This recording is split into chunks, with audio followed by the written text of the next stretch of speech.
Hello అందరికీ welcome back to our channel Varunika Niharika. అందరు ఎలా ఉన్నారు? మేమైతే చాలా బాగున్నాం. ఈరోజు వీడియోలో హై ప్రోటీన్ విలువ గల ఎన్నో పోషక విలువలు గల మంచి పులావ్ అండి. పులావ్ చేసి చూపించబోతున్నా, షేర్ చేస్తున్నా ఈ వీడియో మీ అందరి కోసము. ఇదేంటి అనుకుంటున్నారా? మటన్ అనుకుంటే పొరపాటు. సోయా మిల్ మేకర్ అని కూడా అంటారు. Soya pulao, meal maker pulao ఏదైనా ఒకటే. సో ఒక్కొక్కరు ఒకలాగా పిలుస్తారు. సో దీనికోసం అయితే ఏమేమి చేయాలో చూద్దాము. 1.5 kg రైస్ అయితే తీసుకొని పక్కన పెట్టుకున్నా. సోనా మసూరి. మీరు కావాలంటే బాస్మతి రైస్తో కూడా చేసుకోవచ్చు. దానికోసం 1 కప్పు సోయా తీసుకున్నా, 1 కప్పు ఆనియన్స్, ఒక 5-6 పచ్చిమిరపకాయలు, 1 కప్పు పుదీనా, ఒక 1/2 కప్పు కొత్తిమీర, 4-5 టమాటాలు, రుచికి సరిపడ ఉప్పు, కారము, అల్లం వెల్లుల్లి పేస్ట్, ధనియా పౌడరు, గరం మసాలా, పసుపు, పెరుగు, బిర్యానీ మసాలా, బిర్యానీ స్పైసెస్ అండి. బిర్యానీలోకి ఆకు, పువ్వు, బండ పువ్వు, దాల్చిన చెక్క, మరాఠీ మొగ్గ, ఇలాచి, లవంగ, సాజీరా స్పైసెస్ అన్నీ తీసుకొని పక్కన పెట్టుకుందాము. కొద్దిగా నెయ్యి తీసుకుందాము, ఒక 3 టేబుల్ స్పూను, ఒక లెమన్ కట్ చేసి పెట్టుకున్నా, కొద్దిగంత కాజు. ఇప్పుడైతే ఫస్ట్ మనం ప్రాసెస్ ఏం చేయాలంటే, ఒక గిన్నెలో వేడి నీళ్ళు పోసుకొని పొయ్యి మీద పెట్టుకొని మరగనిచ్చుకొని స్టవ్ ఆఫ్ చేసుకొని ఈ సోయాబీన్ ఉన్నాయి కదా, ఇవన్నీ అందులో వేసుకొని కొంచెం గంటతోని అందులో కలిసేటట్టు మంచిగా కలుపుకున్న తర్వాత ఇది పక్కన ఒక 5 నిమిషాలు పక్కన పెట్టుకోవాలండి. ఆ వేడికే కొంచెం అయితే ఉడికినట్టు అవుతాయి ఇవి. సో దాని తర్వాత బియ్యం కూడా కడిగి పెట్టుకుందాం మంచిగా. ఈ ప్లేస్లో మీరు కావాలంటే మీరు బాస్మతి రైస్ కూడా తీసుకోవచ్చు. నేనైతే సోనా మసూరి తీసుకున్నా. సో ఇవైతే కొంచెం నీళ్ళు వంపుకుందాం, వేడి నీళ్ళు వంపుకొని ఇందులో చల్ల నీళ్ళు పోసుకోవాలండి. వెంటనే చల్ల నీళ్ళు పోసుకొని ఇదంతా నీళ్ళంతా పిండేసుకోవాలి. ఇట్లా తీసుకొని కొన్ని వాటర్ ఉండొద్దండి. వాటర్ ఉంటే అంత టేస్ట్ ఉండదు. మొత్తం కొన్ని పిండేసుకొని పక్కన పెట్టుకుందాము. చూడండి ఈ విధంగా ఇవన్నీ ఎంత డ్రై అయిపోయినాయి కదండి. వాటర్ అన్నీ మనం కంప్లీట్గా పిండేసుకున్నాం కదా.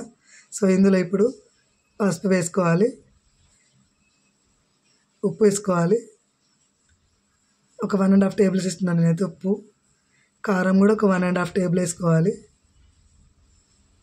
టేబుల్ స్పూన్ 1.5 టేబుల్ స్పూన్ వేసుకోవాలి. గరం మసాలా కొద్దిగంత, బిర్యానీ మసాలా ఒక 1/2 టేబుల్ స్పూను, ధనియా పౌడరు ఒక 1/2 టేబుల్ స్పూను, అల్లం వెల్లుల్లి పేస్ట్ 1 టేబుల్ స్పూను, పెరుగు ఒక 1/2 కప్పు తీసుకున్నాను నేనైతే. అందులో నిమ్మకాయ రసం పిండుకోవాలండి. పిండుకొని ఇప్పుడు ఇదంతా మంచిగా ఈ సోయాన్ని మ్యారినేట్ చేసుకుందాం. మంచిగా అన్ని ముక్కలు కలిసేటట్టు మంచిగా ఈ విధంగా కలిపి అయితే పక్కన పెట్టుకుందాం. ప్రతి ముక్కకు ఈ మసాలాలన్నీ పట్టుకునేలాగా కింద నుంచి మీద దాకా అన్ని ముక్కలకైతే మంచిగా కలుపుకోవాలండి. చూడండి ఈ విధంగా కలిపి మూత పెట్టి పక్కన పెట్టుకుందాం. నెక్స్ట్ ఒక మిక్సీ జార్ తీసుకొని అందులో టమాటా ముక్కలు, ఒక పచ్చిమిరపకాయలు ఒక 3 కట్ చేసుకొని అందులో గుప్పెడు పుదీనా ఆకులు, గుప్పెడు కొత్తిమీర ఆకు, ఇదంతా మంచిగా గ్రైండ్ చేసుకొని పెట్టుకోవాలండి. మిక్సీ జార్లో కొంచెం వాటర్ వేసేసుకొని చూడండి ఈ విధంగా. ఇప్పుడైతే నెక్స్ట్ ప్రాసెస్, ఒక పెద్ద గిన్నె తీసుకుందాం. మనం మొత్తం కంప్లీట్గా దీంట్లోనే వండుకోబోతున్నాం ఇప్పుడు. సో కొద్దిగా నెయ్యి వేసుకొని కొద్దిగా నూనె వేసుకున్న తర్వాత స్పైసెస్ అన్నీ అందులో వేసుకొని అవి కొంచెం ఫ్రై అవ్వాలి. దాని తర్వాత కాజు వేసుకోవాలండి. కాజు కూడా మంచిగా ఆయిల్లో ఫ్రై అవ్వనియాలి. దాని తర్వాత పొడవుగా కట్ చేసి పెట్టుకున్న ఉల్లిపాయ ముక్కలు అందులో వేసుకొని అవి కూడా మంచిగా విడివిడిగా అయ్యేటట్టు ఉల్లిపాయ ముక్కలన్నీ ఇట్లా అనుకొని మంచిగా ఫ్రై చేసుకోవాలండి, గోల్డెన్ బ్రౌన్ కలర్ వచ్చేటట్టు.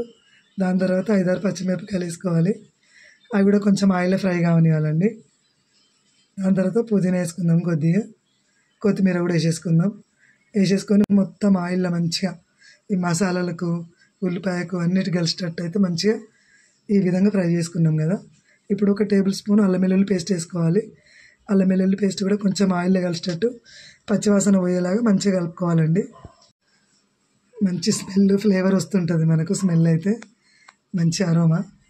సో ఇప్పుడు ఒక 1/2 టేబుల్ స్పూన్ పసుపు వేసుకోవాలి, ఒక 1/2 టేబుల్ స్పూన్ కారం వేసుకోవాలి, ఒక 1/2 టేబుల్ స్పూన్ ఉప్పు వేసుకోవాలి. ఇదంతా మంచిగా ఆయిల్లో కలిసేటట్టు మంచిగా కలుపుకోవాలి. కలర్ఫుల్గా భలే కనిపిస్తుంది కదండి. చాలా బాగుంటుంది.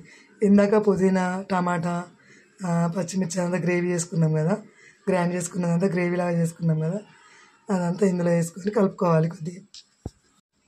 ఇలా ఈ విధంగానైతే కలుపుకోవాలి. దాని తర్వాత మనము ఇందాక మ్యారినేట్ చేసుకున్నాం కదా, ఈ మిల్ మేకర్ ముక్కలు ఇవన్నీ అయితే మంచిగా ఇందులో వేసుకొని నిదానంగా ముక్క విరగకుండా చెదిరిపోకుండా మంచిగా ప్రశాంతంగా కలుపుకోవాలండి. చాలా టేస్టీగా ఉంటుంది పులావు. అయితే ఇంత పెద్ద క్వాంటిటీ చేస్తున్నా అనుకోకండి, మా ఫ్యామిలీకి ఈ మాత్రమైనా సరిపోదు, ఈ మాత్రమైనా ఉండాలి సరిపోవాలంటే. సో కొంచెం అయితే ఉడికింది, 4-5 నిమిషాలు. చూడండి ఎంత మంచిగా గ్రేవీ కూడా తయారవుతుంది. ఇట్లా ఒకసారి అయితే కలుపుకుందాం మళ్ళీ ఒకసారి. ఇలా పిల్లలకి ఇష్టమైంది అడిగింది చేసి పెట్టాలండి, ఇష్టంగా తినేది ఏదైనా సరే. సో ఇప్పుడైతే రైస్ వేసేసుకుందాం, నీళ్ళని వంపుకొని బియ్యాన్ని మొత్తం నీళ్ళు వంపుకొని ఇందులో వేసేసుకొని మంట మొత్తం కంప్లీట్గా స్టవ్ని చిన్నగా పెట్టుకొని మంచిగా కలుపుకోవాలండి. మొత్తం ముందుగా వేసుకున్న కర్రీకి మొత్తం ఇదంతా కలిసాలి, బియ్యం అంతా కలిసేలాగా మంచిగా కలుపుకుందాం. ఈ విధంగా ఒక 2 మినిట్స్ అంటే 2 మినిట్స్ మూత పెట్టేసుకోవాలి. 2 మినిట్స్ అయితే కొంచెం ఈ స్పైసెస్ అన్నీ, ఉప్పులు కారాలు అన్నీ అయితే మంచిగా రైస్కి పట్టుకోవాలండి. ఇప్పుడైతే మంచిగా పట్టుకున్నాయి పర్ఫెక్ట్గా. ఈ విధంగా అయితే సరిపోతుంది. ఇప్పుడు మనము ఎసరు వేసుకుందాం. 1 గ్లాసు బియ్యానికి 2 గ్లాసుల బియ్యం పడతాయండి, గుర్తుపెట్టుకోండి ఎసరు. ఆ విధంగా ఎసరు కరెక్ట్ పోసుకుంటేనే రైస్ కూడా మంచిగా పొడిగా మంచిగా ఉడుకుతుంది. సో అన్ని ఉప్పులు అన్నీ మొత్తము ఉప్పు ఇట్లా అంతా మనం ఆల్రెడీ కర్రీలో వేసుకున్నాం కాబట్టి ఉప్పు అవసరం లేదండి, నేను ఉప్పు వేసుకోలేదు ఇక్కడ. మొత్తం కొంచెం అయితే ఇట్లా హై ఫ్లేమ్లో పెట్టుకొని కుక్ చేసుకోవాలి ఈ రైస్ని. చూడండి ఒకసారి అయితే మధ్యలో కలుపుకుందాం, మనం కలుపుకొని మూత పెట్టుకున్నా నేను. చూద్దాం ఎలా ఉడికిందో. సో కొంచెం ఇంకేసరి ఉందండి, మరొక్కసారి అయితే మంచిగా కలుపుకొని చిన్న మంట మీద ఉడికించుకోవాలి. ఇక లాస్ట్కు మొత్తం కలుపుకొని మొత్తం ముక్కలన్నీ మొత్తం రైస్లో కలిసేలాగా మంచిగా కలుపుకొని చిన్న మంట మీద ఉడికించుకోవాలండి. ఇది లాస్ట్లో ఒక 10 నిమిషాలు పడుతుంది చిన్న మంట మీద కంప్లీట్గా. ఎక్కువ క్వాంటిటీ కదండి, 10 మినిట్స్ అయినా పడుతుంది. మూత పెట్టుకొని 10 నిమిషాలు వదిలేద్దాం. చూడండి వారేవా జబర్దస్త్ అసలు. మటన్ నాన్ వెజ్ తినేటోళ్ళకైతే మంచిగా mutton pulao, mutton biryani, chicken pulao ఇవన్నీ చేసుకుంటాం కదా. పాపం వెజిటేరియన్స్ ఉంటారు కదా, వాళ్ళకు ఇవి తింటే మంచి హై ప్రోటీన్ అండి. మటన్ తిన్న ఫీలింగే వస్తుందండి, అసలు ఎంత బాగుంటుందంటే అంత బాగా. మీరు కూడా ఇది తప్పకుండా ట్రై చేసి మీకు ఎలా కుదిరిందో నాకు కామెంట్ రూపకంగా తెలియజేయండి. అలాగే నా ఈ సోయా పులావ్ అయితే మీకు నచ్చిందని అనుకుంటున్న వీడియో. మీకు నచ్చినట్టయితే ప్లీజ్ లైక్ చేయండి, షేర్ చేయండి. మీ ఫ్రెండ్స్ కానీ ఫ్యామిలీ మెంబర్స్ కానీ షేర్ చేయండి. కొత్తగా ఎవరైతే మన ఛానల్ చూస్తున్నారో వాళ్ళు ప్లీజ్ సబ్స్క్రైబ్ అయితే చేసుకోండి. మంచి రెసిపీస్ కోసం అయితే వెయిట్ చేయండి. So see you next video. Thanks for watching. ఇది తప్పకుండా ఈ సండే మీరు ప్రిపేర్ చేసి పిల్లలకు పెట్టండి. ఇంట్లో అందరు ఇష్టంగా తింటారు. ఇదైతే సేమ్ అసలు గుర్తు కూడా పట్టరు. Thanks for watching. బాయ్.